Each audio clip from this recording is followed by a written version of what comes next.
Hi, I'm Oliver, and this is Deep Cuts, a channel dedicated to music for lovers of music. Today's the fourth Deep Cuts podcast, and I'm delighted to have joining me Swish and Kosi Tides of hip-hop group the NorthaZe.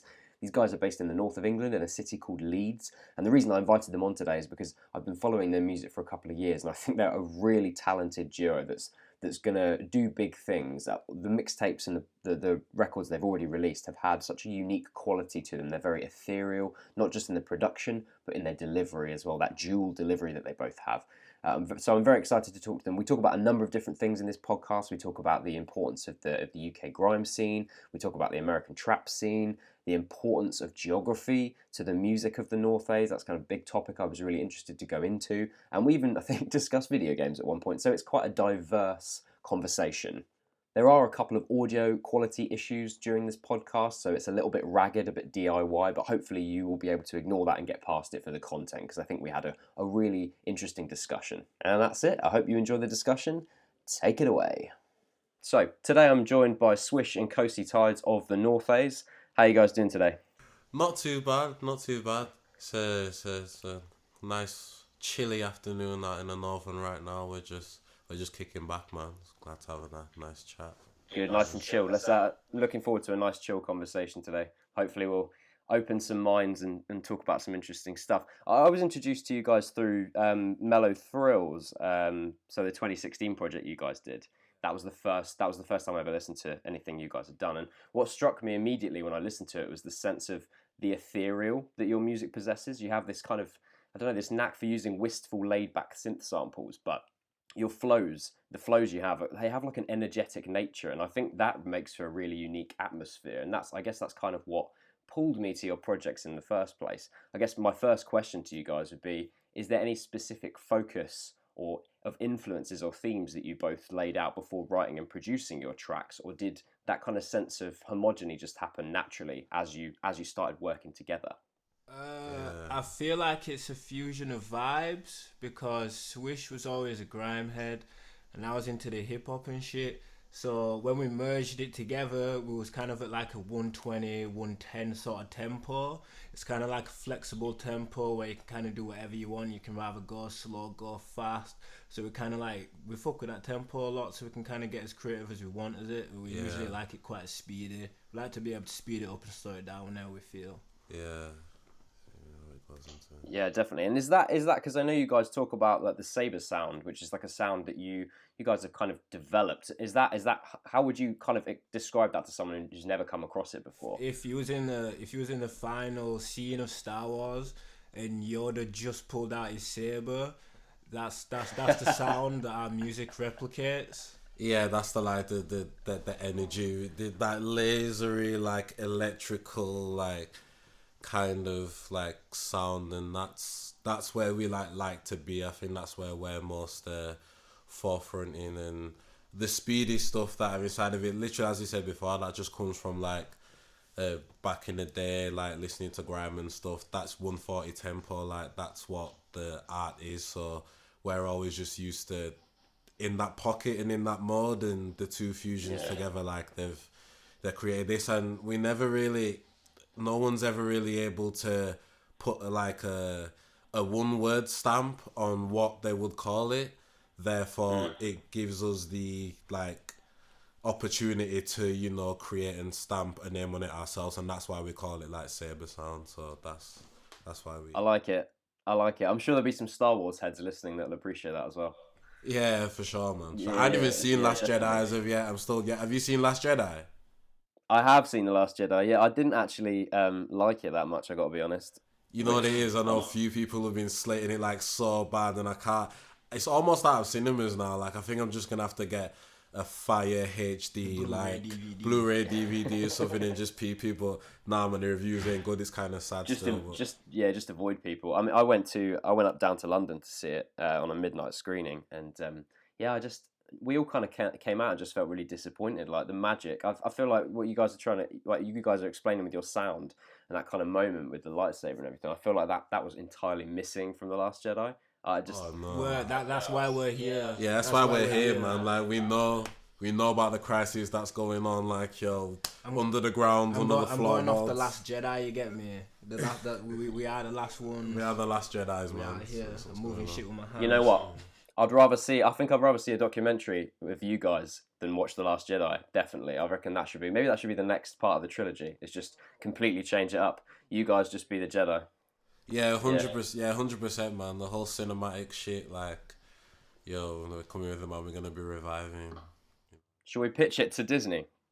Yeah, because they're in control of the shits now at the moment. Do you think that's the downfall? Like, Disney being in control? Yeah, I think that's what I reckon so. Yeah, I mean, that probably going to actually feed into a question I was going to ask you guys about the grime scene now as well. I think that when these kind of large corporations in the media start getting hold of something that, I mean, you know, I guess with Star Wars it always was a big corporation in some ways, wasn't it? But it just feels like the magic is taken away and it doesn't feel as original as it used to be. And bringing that back around to music a little bit, you said that some of the influence of you guys was grime. Obviously, from being from the UK myself, that's kind of something I grew up on as well.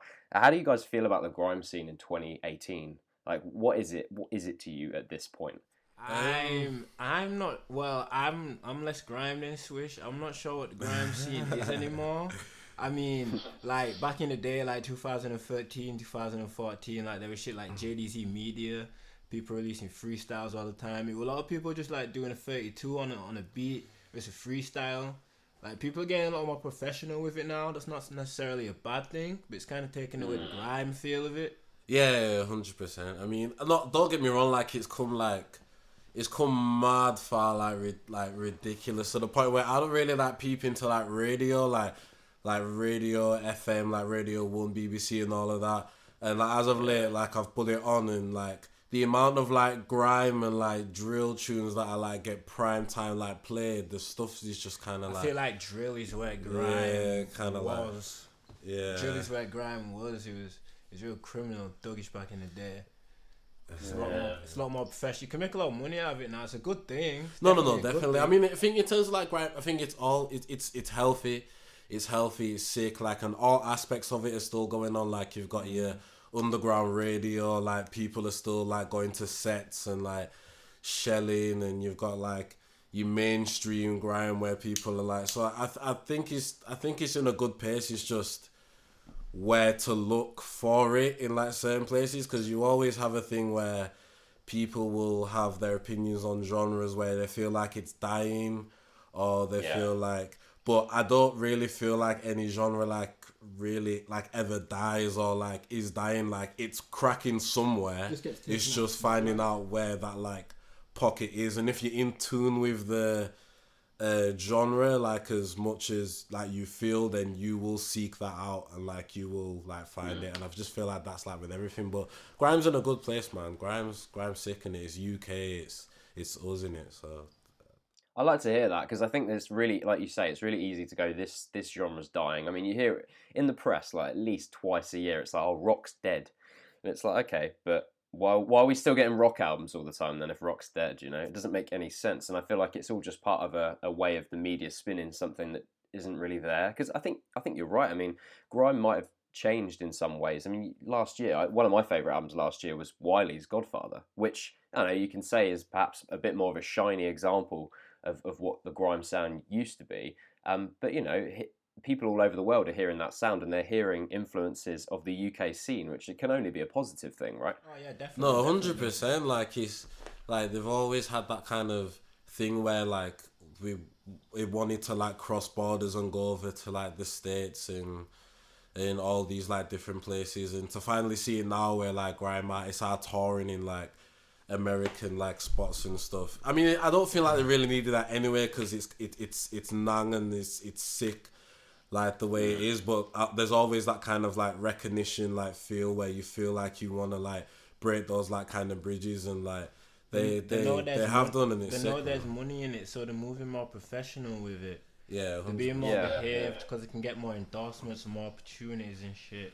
Yeah, man, it's sick, and I feel like it's like all the pioneers of it who had to like struggle like for so much trying to make this thing like bust and make it work, like they you can hear it from like people like Wiley and stuff. Like, it's just like it's just what's the word for it? Like a blessing for, you know, like everybody who's coming up in it now to be able to like reap such benefits off of something that was so, you know, constructed to like one place and maybe labeled as, like you're saying with the media, how they like to like label the genre and stuff like that. That stuff is slowly breaking away in it, and like it'll continue to do so. Yeah. Yeah, definitely. I mean, like you say, no one was ever going to make any money off the Risky Roads tapes, were they? And that kind of Pirate FM stuff. But it was so exciting that that was there, but it was never going to be something that you could sustainably live off. So the fact that someone, someone relatively new in the scene like Stormzy's managed to make an album that's pretty much done really well across the world, it's a really positive thing. She's on X Factor. Yeah, he's on X Factor. Right, that is huge. A grime artist on X Factor. No, he's That not was Exactly, supposed to happen. Who would have It's said bending that? the rules, Like, man. 10 years ago. I mean, I know Dizzee Rascal. Obviously, Boy in the Corner was one of those records that kind of was the first one to properly break mainstream. I won the Wet Mercury Music Prize in 2003, I think it was. So that was something. But I don't know. It always felt like Dizzee Rascal was doing something very different to the rest of the scene anyway. So it didn't feel like maybe it was the best example of the scene to people outside of it.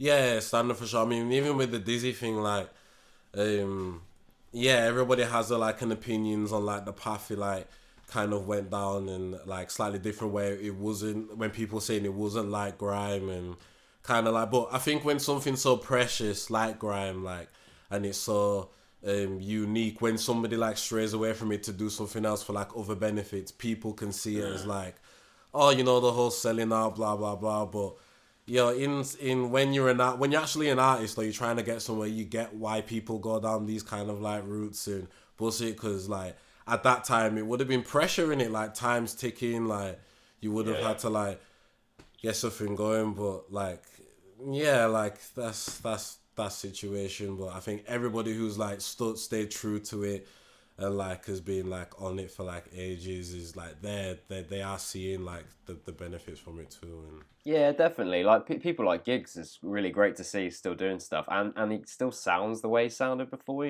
Like I don't have an issue with what Dizzee did going into the pop world in sort of the mid 2007 and then moving on. I think something that I kind of highlighted on one of my videos last year when Dizzy's new record came out was that it was released with this whole sort of venom about like, oh, I was the one that created this scene, so don't tell me about it. And it's like, well, yeah, but at the same time, you also, for lack of a better word, abandoned that scene for a good number of years to do the pop stuff with people like Calvin Harris and people like that, and you've moved back into it, and the whole thing was this kind of diatribe against people like Wiley, like you weren't the originator, I was, and for me that felt frustrating, because for me when Godfather was released, it felt like a celebration of the grime scene, and it made me feel all warm and fuzzy inside about the scene and like where people have got and stuff.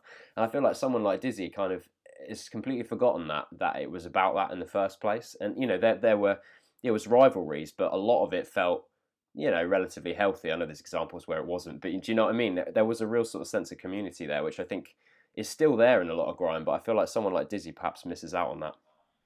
yeah, starting to feel like it is a bit like watered down on that side. But I think the people who are like staying true to it, they have like big enough voices and big enough like the listeners and stuff to be able to bring like the real shit through and for it to like flourish and stuff. So yeah, it was sick. I rated Godfather, man. Like Wiley Godfather album was sick. Like I'm trying to think, was the back to back with like Devlin and stuff when they from Oh when they yeah, were, like, Holy Grime. day. Yeah, that's an absolute, like, that was one of my favorite tracks on the record. Yeah, that beat's savage, man. I want to know who produced that beat as well, because that beat is nutty. Like, it's one of the ones where I had shitty earphones when I was listening to it at first, so I wasn't really hearing like the depth of like the beat and stuff.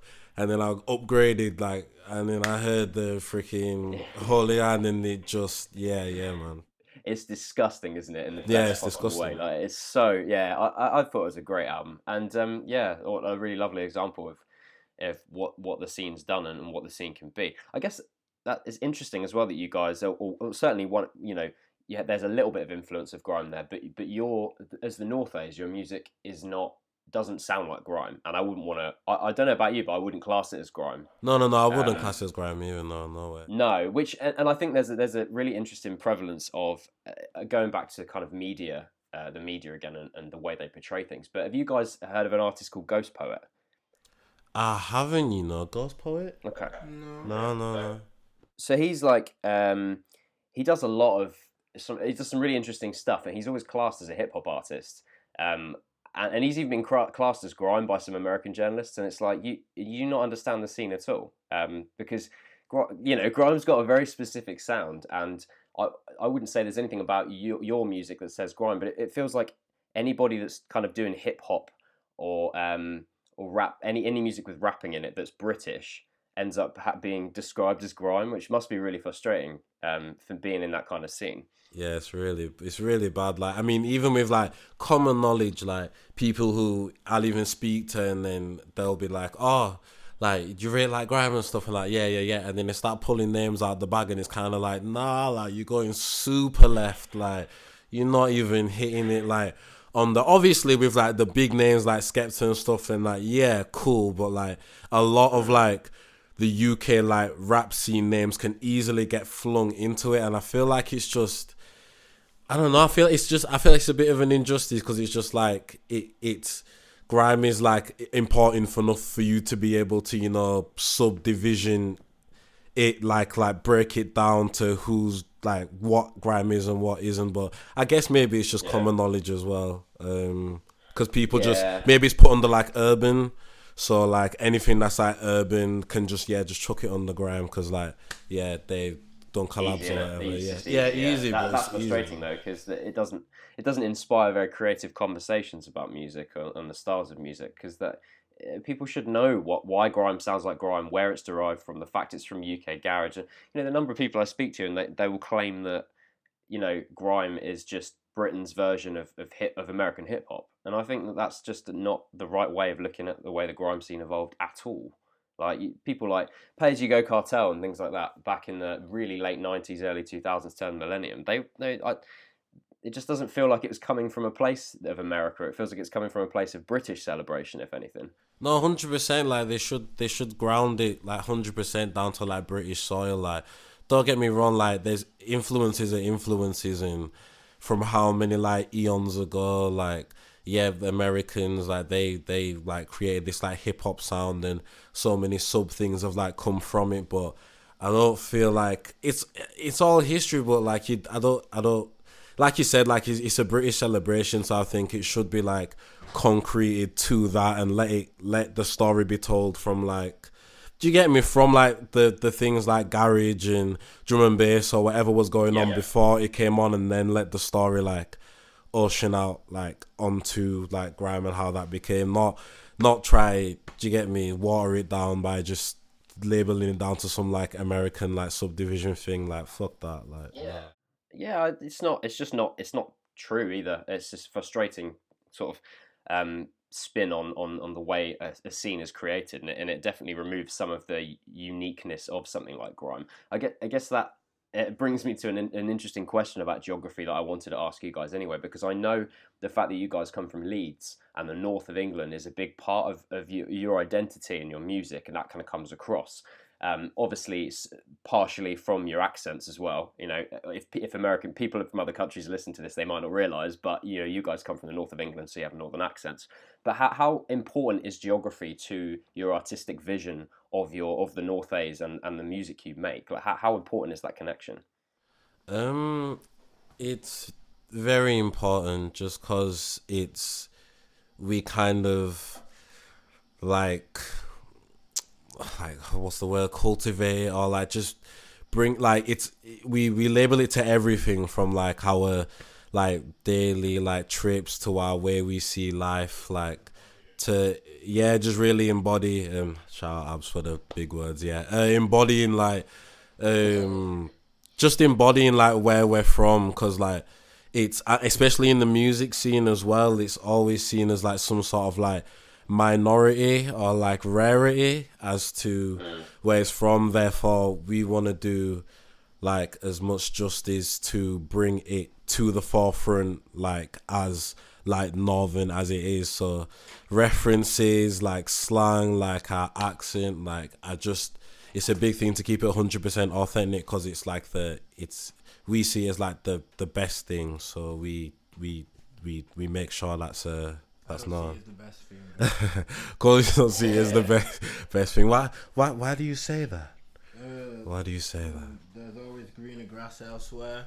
I love the north. I was born and raised here, but you know what I mean. Like, it's a weird scene here. It's quiet. It is very quiet. I'm very happy to come out of here, but I don't intend on staying here. Just because of the lack of the unity. It's a bit different compared to down south. South kind of have this togetherness, even though they're not together. If you get me. That's really interesting to hear. That's really interesting hearing that from someone who I've always lived in the south. And it's funny, every time I visit the north, I get this real sense of community that I feel like I don't get down south. So that's really interesting that you'd say that, because it's almost like it's completely different to the experience I've had of going up north. I feel like right in the north, you're in a group, but it's a much smaller group. I feel like south are a collective as a whole. Like, if I think of one south artist, I can automatically tell you like another 4 just off the top of my head that are kind of on the same sort of wave as that person. In the north, you kind of like, when there's the NorthaZe, there is just the NorthaZe. There is kind of no one else on this wave here, if you get me. Yeah, I know what you mean.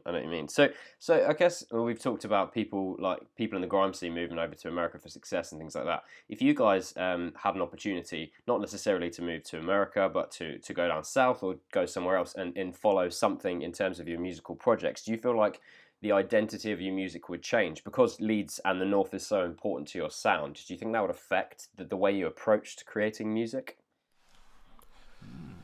That's an interesting question. In terms of location, like anywhere that we go, it's still the aesthetic and the way music is made remains, because that's it's as I said, it's like it's an embodiment of like where we're from. I mean, if we were to if it's a case of like moving location or going somewhere, it's purely because of the benefits of being in that. Yeah, the benefits and like the networking side of things, where things are a lot more like fluent and like round the corner kind of thing. It's not that we don't that's the only thing that we, if it was like more like networky, where like we were, it would be more of if it was like more like it's just music and it's just music and like business side of things, and like that kind of thing is the only thing that kind of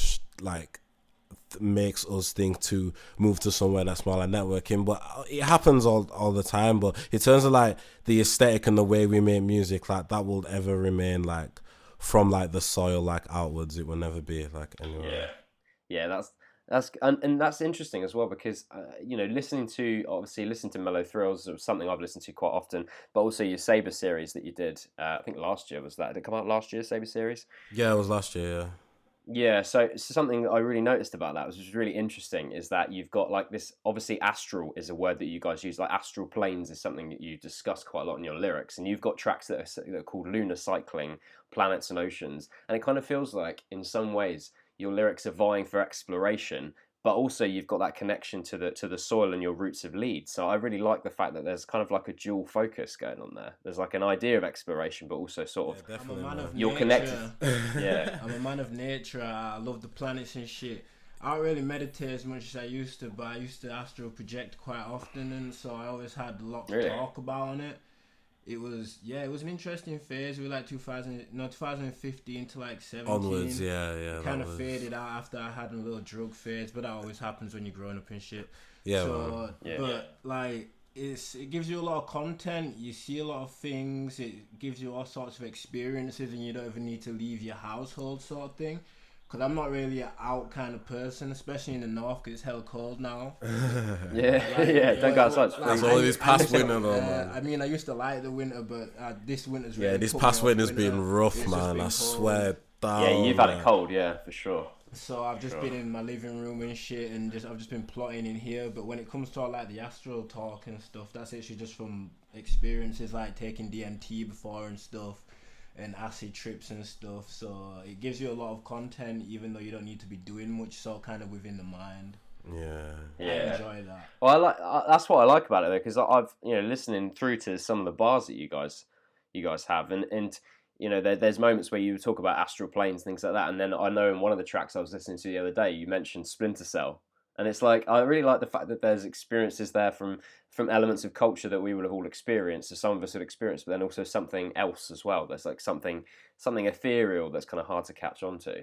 I mean, it's always good to be able to relate to the people. Like, we play a lot of games and stuff, so we always make sure that we mention that. Like Pokemon, anime, all that stuff, it all kind of... a lot of people relate to it a lot more than I imagined to as well. I always thought it was kind of weird and shit, but a lot of people like it, which is weird. Massively, nice. I think also gaming culture as well has become so much more prevalent in society, hasn't it? I mean, everyone games now, whether that's gaming on your phone or kind of gaming on consoles and stuff. I've gotten so bad at it as well. Yeah, gaming. I fall out of it quite a bit. Man. Yeah, these kids are serious. Have you played Fortnite? No, I haven't. No. It's like this new game. It's like a little RPG on PlayStation 4, Xbox One. It's crazy. You should play that shit. But the kids on there are serious.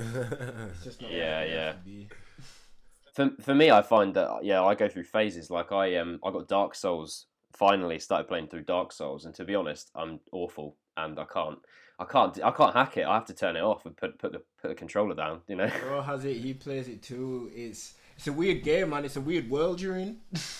Yeah. It's not only is it weird, but it's one of the hardest things I've ever done in my life. I'm not putting that seriously. It's ridiculous. Yeah, practice makes perfect, man. It's all good. Yeah, exactly. What's the Dark Souls fan phrase? Get good, isn't it? Just get good. That's what you're supposed to do.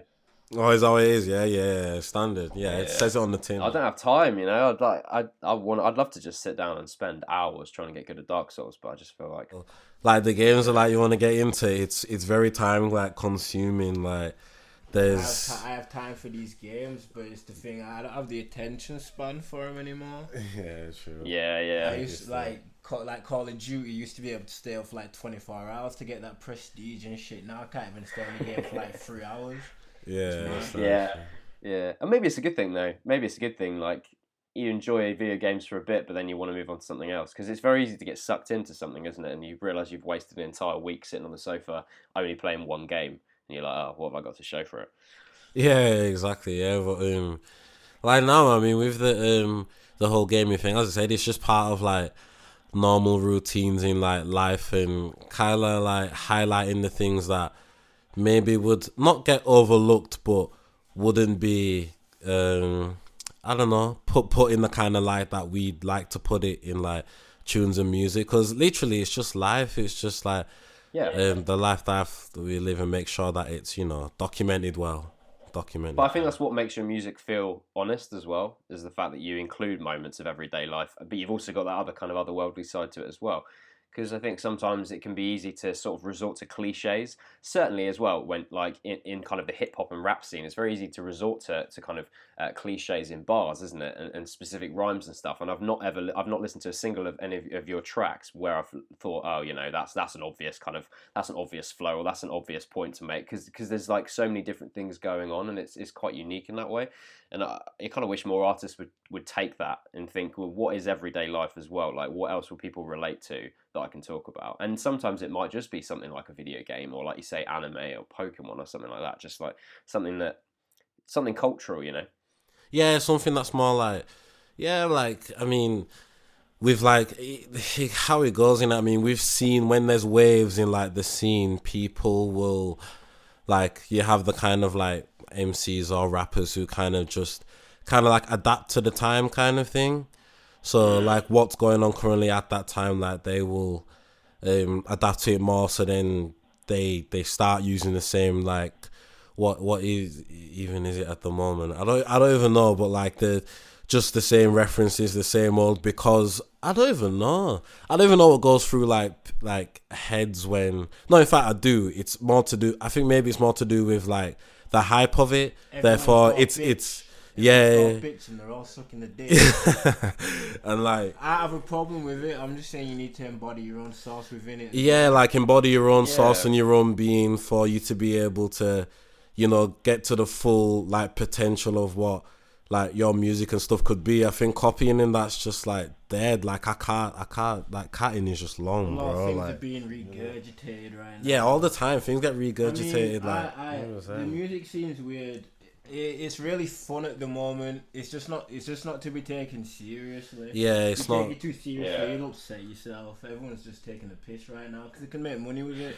So I don't blame people for doing it. If you get me. Yeah, like it's you understand where people's like angles are coming from and why they do certain shit. It's just because they know it's so easy. It's making people lack a lot of artistry. Yeah, exactly like that. I mean, and it goes in waves. Hopefully, like. Well, it will happen. Like the artistry sound will definitely come back, and be like very accessible, to like everyone as long as no. In fact, yeah, no, it's definitely gonna come back. It's just waves and how certain times like document themselves. But yeah, like the artistry stuff will definitely come back, man. And we like to keep that like 100%, man, because there's nothing. Yeah, I mean, that kind of whole thing reminds me of the American scene as well, and that's kind of something I wanted to kind of put to you both, because the American scene, you know, if someone listens to music for the first time, I think they'll notice flavors of trap in there. I think that's kind of undoubtedly there in some form, but it's attacked in a very different way, and it's more about the production than it is your flow. But there's a big prevalence certainly in America at the moment with kind of trap artists and mumble rappers, people like Lil Pump, Yachty, Migos, Designer, people like that. And you know, when you guys are talking about you know, endless recycling of ideas, isn't that what that entire scene is about at the moment? It's just endless recycling of the same idea. Oh yeah, it is in like saying everything. the same thing, just in a different way. And I mean, I know that's what rap is about, but they're making it so easy. It's way too easy. Way too easy. Like anybody can hop on like that shit, and with not a lot of like effort, like make that shit pop. Like I used to freestyle Grime all the time, but because after listening to so much of that music, I can't stop doing that A flow when I freestyle anymore. It's really sad. Yo, you'll come back, man. That's just what the times have done. You know what I mean? It's crazy. Yeah, it's very like even to the point where that's what I feel like. I feel like because of the like this all new wave of like trap stuff that's come on, it's kind of where everybody's kind of had to like settle it with themselves, just kind of think, all right, like, you know, it is what it is, like, and kind of like enjoying music for like what it is, and like maybe not taking it too serious. So it allows you to listen to people like you have to have the balance. Yeah, you have to have the balance, because I mean, it's not like even some of that stuff we'll like bump and like we'll listen to, but we understand like where it's coming from and like stuff, so it doesn't get us in a way where, you know, I'm still myself. It's still, I still yourself. But I know. There's no doubt that some of the tracks, some of the tracks that come out of America have like a, you know, they have like a, they do sound good, but then that's because so many of them are doing exactly the same sound. You know, sometimes like if you don't know if you guys listen to Migos, but like the new Migos record sounds like every other track. Oh my god! Oh no! Listen, Culture 2, bro. Yeah, Culture 2. That was a violation, man. They took the piss. They did it on purpose as well. You know what it is? They just did that. They did that for streaming and streaming only. Nobody gives you an hour 45-minute album nowadays. Nobody wants that. Is that just the kind of newest embodiment of the meme now that you create? Because I heard the other day that Ray Shremmerd are going to release a 3-hour record. Oh my god! They're going to release what? What was that? 3 albums. 3 albums. It's a Ray Shremmerd album, then a Sway Lee album, and then a Slim Jimmy album. Right. Now I love Ray Shremmerd, but once again, I know why they're doing that. They're doing it because of the streaming. Like they are taking the piss. They know exactly what they're doing. And I mean, some people won't mind the fact that they can get all this music, but I feel like to give people so much music at once, it's crazy, man. Because you've only got so much in you as an artist. Only got so much time. I mean, but doesn't that kind of limit the quality or limit the importance of it if you release a 3-hour record that just is full of crap? You know? Quality is better definitely than quantity, and like with like sounds like Migos and like Ray Shremmerd, people ain't heard of 1 hour 45 minutes full of like that kind of like music, like to the point where to an hour 45 minutes of a lot of people in a lot of people like there's like I think people who are able to nip that in the bud, where like the consistency through like the tracks and like the whole sound of it is so, every tune has its own, you know, like purpose and like feeling. Like it's just like a sick thing to do. But with these, like, to be honest, I think with these kind of like sounds and stuff, they haven't got it in them to like hold up. With the kind of like sounds that they're doing, haven't got it where they can do an hour and 45 and bring out all this music and flipping. It's gonna stand time like as a 1 hour 45 things should do. I don't expect any human being to listen to an hour 45-minute album anymore. I feel like that's just where we are now. Yeah, because of the quick maybe an hour max for an album. I mean, even a NorthaZe album, I'd only want to give like 40 to 50 minutes because I know what people are like, and I'm just like them. Like I can only listen for so long. You have to be really doing. You have to be really doing. It has to be really to like keep me entwined into what's going on. It's got to embody it's just the times. It's literally just the times. Yeah, it's the times. It is. It's definitely a sign, isn't it? Like I think the playlist culture as well. I mean, that's what I mean. There's so much variety. When you just listen to one person for so long, it's kind of like, yo, I need a bit more. And I'm not even a big fan of loads of features as well, but even that can help in these times nowadays. If you have a few people on your songs here and there, just to help you get the listener to listen to the whole thing. Yeah, of course. It's funny though, isn't it? Because it's like different communities and different genres of music is different. Because I run a community on Discord where we kind of we do listening parties for albums quite a lot, and we might listen to like a bit of post rock or like an ambient album or something. And sometimes those are a problem. We listen to we're planning on listening to a Prurient record, and I think that's 3 hours long. And it's like it's very different, isn't it? It's very different. I can listen to it for longer. Yeah. I feel like if it's just sounds that are in there, I feel like I could listen to it much longer than listening to just one person. I don't know if that's bad or not.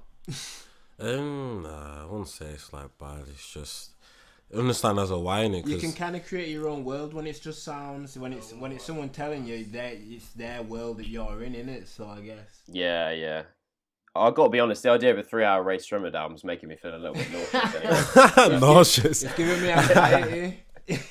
Yo, that shit's like what? Like, yo, it's so like everyone does it, man. Even like, obviously, this guy's a bit out of the genre, but Chris Brown bought like a 40-track album. 50. Was it 50 tracks? Yeah, I know. Nah, yo, what is like who, where, like what? It must be just for streaming because. I can't imagine like you've like gone through something like massive and you've got all this creative expansion from it to the point where it's like 50 tracks of just like 50 tracks. I'm not mad at these guys for doing this because I know it makes them a lot more money. Nowadays it's hard to make money if you're just gonna sell an album, but these guys should just really be doing some world tours and shit. Do something. Do a tour. Like Migos could have made 2 tapes. Probably made more money if they separated them as well. Yeah, that's true. Yeah, they probably would. I think it almost feels like it's a competition to see who can get the largest album. Billboard records, man. They're trying to do them Billboard records. That's what they're on right now. Yeah. I mean, talk about the kind of endless repeating of culture and some of the artists of the last few years that have kind of jumped on the bandwagon of things like trap and stuff. It's funny, an artist that it's a pretty obvious artist to talk about, but Kanye West's last record, Life of Pablo, that was basically so heavily trap influenced by the current culture. It was the first time that he as an artist felt like he was aping off of ideas of the majority, and that's a really strange thing to hear. I think the fact that he changed his sound so much just to sort of fit some of the influences of the current contemporary media.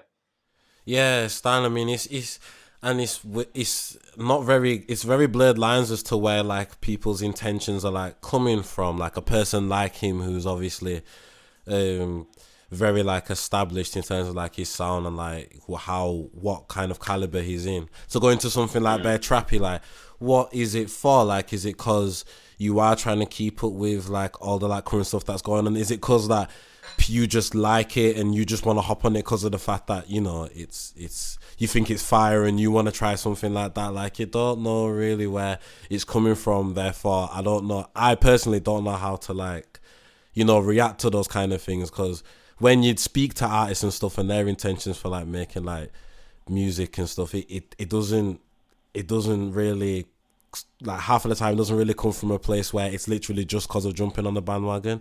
Maybe just people like feel something and want to jump on it, not necessarily that you know, they're just trying to keep up. But I don't know, man. I feel like if you've carved something out for yourself, and you know that's your thing, don't be like trying to like hop on like totally the other side of things, because I don't know, you never know where I end up. Well, that sound's going to drop away though, isn't it? I mean, people like Lil Pump aren't going to be kicking around in 10 years' time. I don't think, personally. You know, maybe that'd be nuts. I hope they got things like that on in the bookies. He won't be here in 10 years. Do you think you can go to the bookies and be like, is Pump going to be popping in like 10 years' time, and they'll give you odds and shit? I don't even know, because that's the kind of shit I want to freaking... Yeah, exactly. Like, it will. I don't think it will. Like, but that's what I'm saying. Like, it's phases. When I was saying before about the artistry, like, coming back through. I think that will be the interchange. Like, it'll be like still those kind of sounds of stuff that are kind of becoming whatever, and that artistry like come back through. So yeah, I don't think it'll last, but we'll see. In it, like, this world's unpredictable, innit? You never know, fam. You don't know. It definitely is. You're totally right. I don't know if did you guys listen to Vince Staples' record last year, Big Fish Theory? I did. Yeah, because he was an artist that I find really interesting, because I think his production's always been interesting, like working with Clams Casino and producers like that. But Big Fish Theory, for me, sounded like a British producer. I know he had some British producers on it, but it had like the two-step, the garage influence. Like, it felt really British to me, which was so strange. I enjoyed his album too. I always feel like I like Vince Staples more than I like Vince Staples' music. he's like a really real person. I really like him as a person. I'm very interested in his interviews and shit, but his music's always been a little bit, I don't know, man, like his subject matter is kind of, I don't know if you've ever listened to like his old stuff, what he used to do in like 2012 and 13, but like he was cold. He was on some cold, like, just like, and I know the industry made him like switch up, and now he's like sponsored by Sprite and stuff, which I also find very interesting, because here's a question: who do you think has made more money for Sprite, Future or Vince Staples? Well, I feel like it's a loaded question. I'd assume it would be Future, but you're going to tell me it's Vince Staples? No. I don't know. It's Future. It's definitely Future. Oh, is it? Okay. I was confused for a minute. Like, Jesus Christ, surely not. That's what I can imagine Future's done well for Sprite. But like, that's a weird record. I know what you're saying about Vince though, because he is an artist that's got real vision. You listen to him, like the first track off of Big Fish Theory, like that's the crabs in the bucket. It's got a whole philosophy and an idea, but I totally get it, because in terms of his execution and flow, I still have issues with it. He repeats a lot of things. He doesn't have a very exciting flow. It's not that I don't like his music. It's just that, like, I wouldn't pick it out if someone was like, "Who do you listen to?" sort of thing.